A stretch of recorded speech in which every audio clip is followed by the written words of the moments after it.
This is the new MG5 and it's nothing at all like an old MG sports car because they look great but they're actually slow, pretty rubbish to drive and very unreliable. This is the opposite. This doesn't look great. Yeah, it's quick, it's actually good to drive and it's very reliable. Now in this video I'm going to talk you around the exterior, the interior, show you how practical it is, take it for a drive, and of course I'm going to launch it to see how quick it is from 0 to 60 miles an hour. Now if you like these kind of reviews, make sure you subscribe to this channel and hit the bell icon. That way you won't miss any videos. Anyhow, I'm Matt Watson and you're watching Carwow. Buy, sell, Carwow.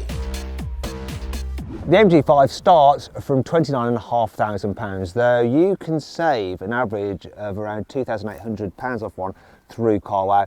Now that saving does include a £1,500 government grant because this is an EV and the price is under £32,000, so you get that money off. Now, this car comes with a front-mounted electric motor, puts out 156 horsepower. The battery is a 61 kilowatt hour pack, which MG says is good enough for a range of 250 miles, but we'll find out about that in a bit when I do a range test with it.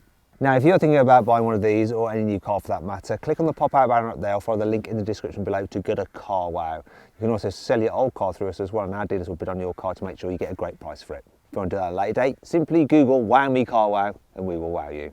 We need to talk about the design of the MG5 because for me it's the worst thing about it and it could put you off entirely. This nose looks like a copy of a 10-year-old Volkswagen Passat. In fact, the 10-year-old car theme continues down the side. It's sort of like an old Hyundai i40. Wheel sizes start at 16s and remain at 16 inches, no other choices. Look how it's sort of jacked up as well, can you see the wheel arch gap? And yes, you get roof bars on the top level car. There are only two levels, Excite and Exclusive, but it doesn't feel so exclusive. Yes, there's chrome here, there and everywhere, but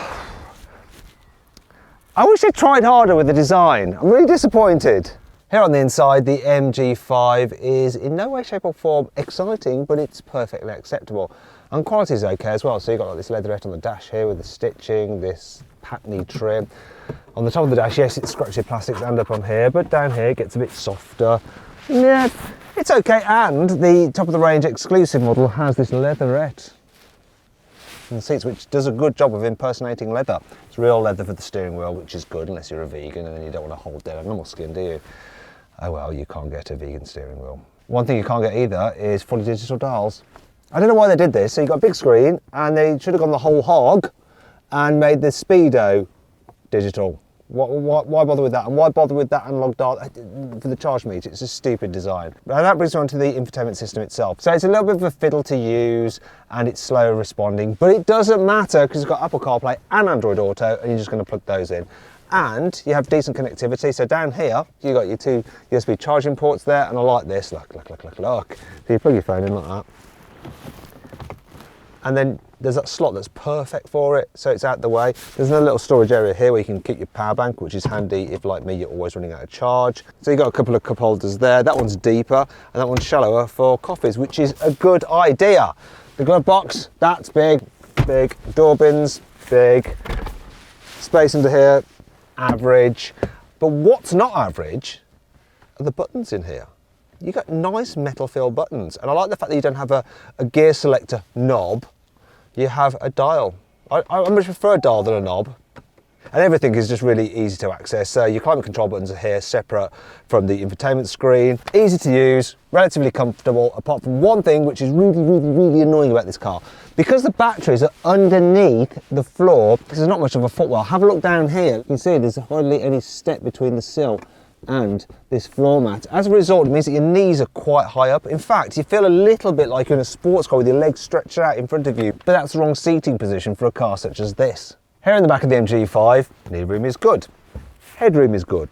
What is not so good is the fact that there is hardly any sunken footwell. Because of that flat floor and the batteries underneath, it's raised quite high, which means that you can't put your feet under the driver's seat. You can beg them to raise their seats up and then you will just squeeze maybe your toes underneath, but you shouldn't be asking the driver to compromise their ideal driving position.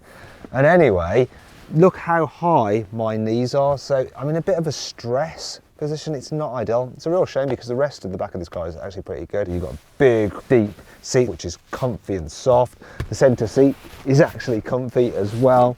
You have an armrest with some cup holders you can use. Yes, it'd be perfect if they were covered, but you know, that's still all right. You've got some pockets here, decent door bins, 2 USB ports.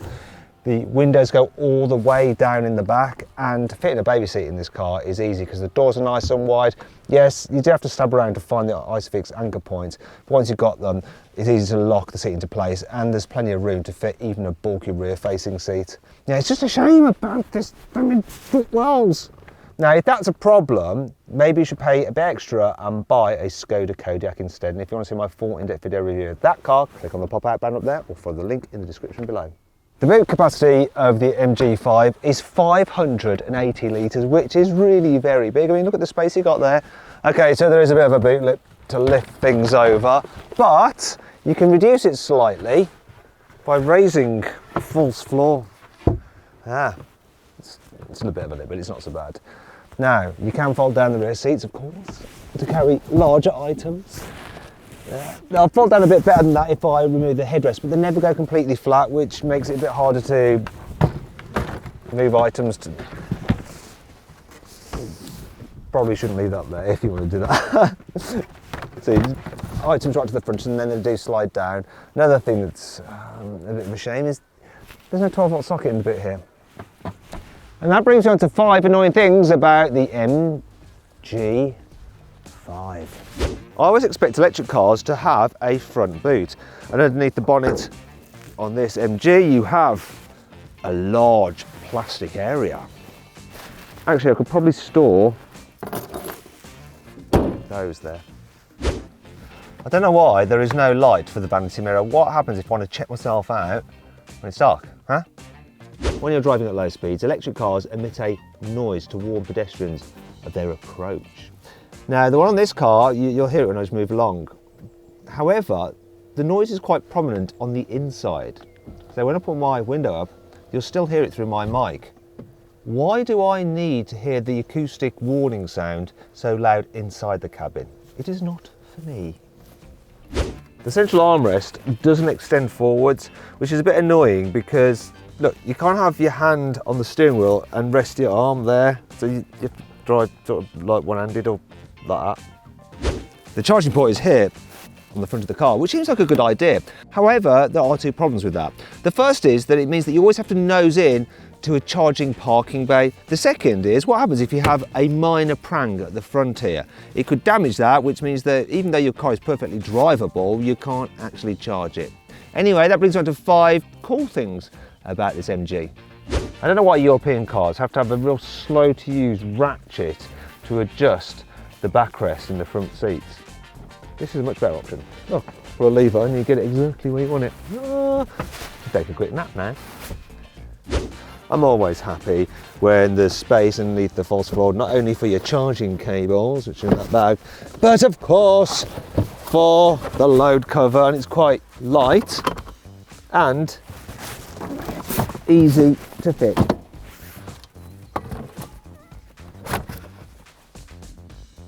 Epic fail.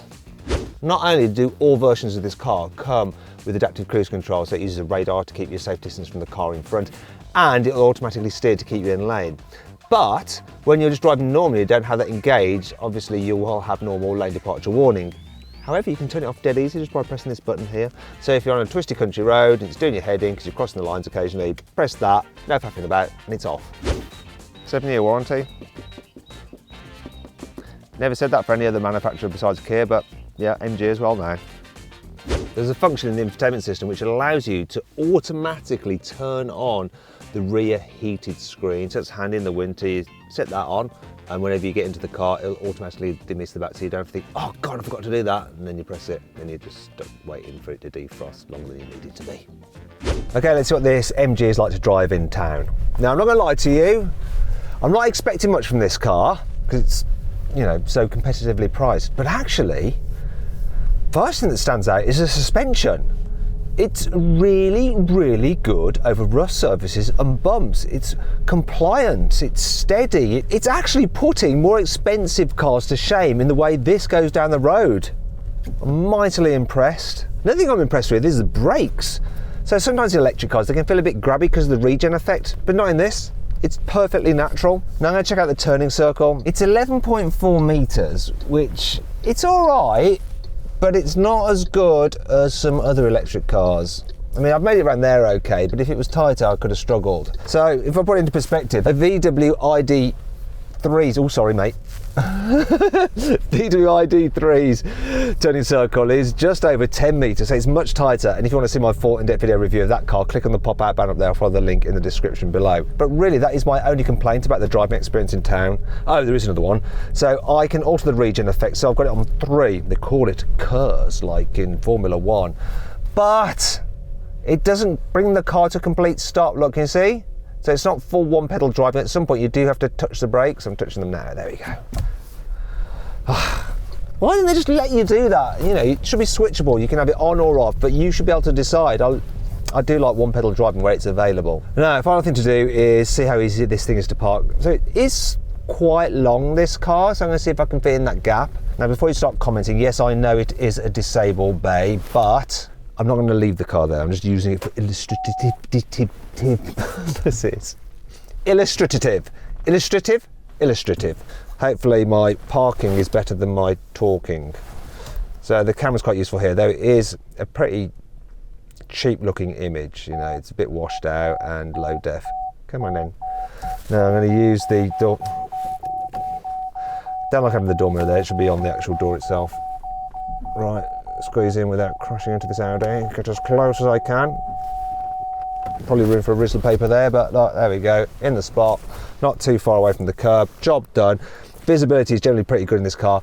The back window is a bit narrow, but there's no blind spots. There's no thick rear pillar. There's an extra little window at the very back, which is really handy. It gives you good all-round visibility. Yeah, this is nice to drive in town. Now I'm going to see what this MG is like to drive when you're on the motorway or on a dual carriageway and faster road. So here's the acceleration from 50 to 70. Look at that. It's got some punch, this has.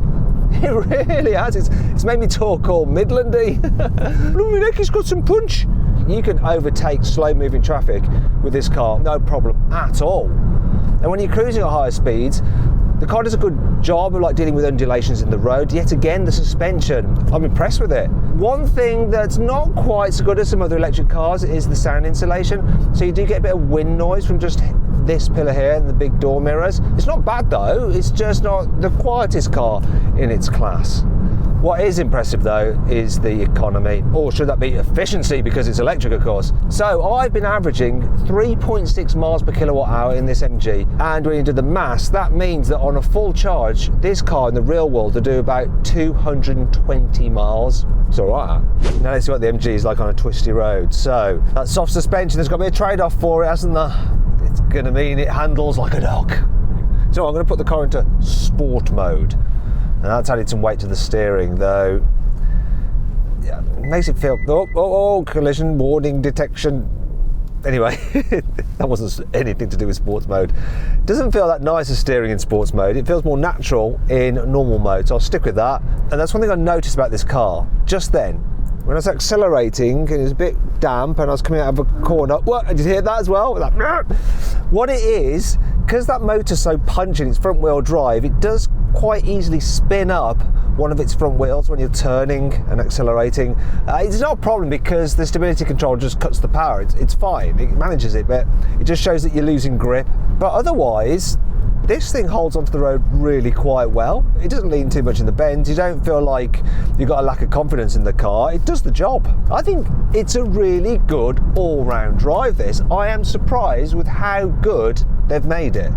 MG says that this car can do 0 to 60 in 7.3 seconds, which is way quicker than any other old, supposedly sporty MG sports car from the past. But what will it really do? I've got my specialist timing gear here. I'm going to launch it in sports mode. Oh, there's that wheel spin again. Just a little bit. What are we going to do? 0 to 60 is 8 seconds. I'm going to try that again. Let's see if I can do better this time. Better. Oh yeah, come on now.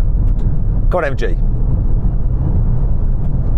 Yeah, 7.43. 0.1 of a second slower than they say. I'll take that. Final thing to do, brake test from 60 miles an hour. See how long it takes this car to stop. So it took 35 meters. And now, slightly delayed, it puts on the hazard warning lights. Not great.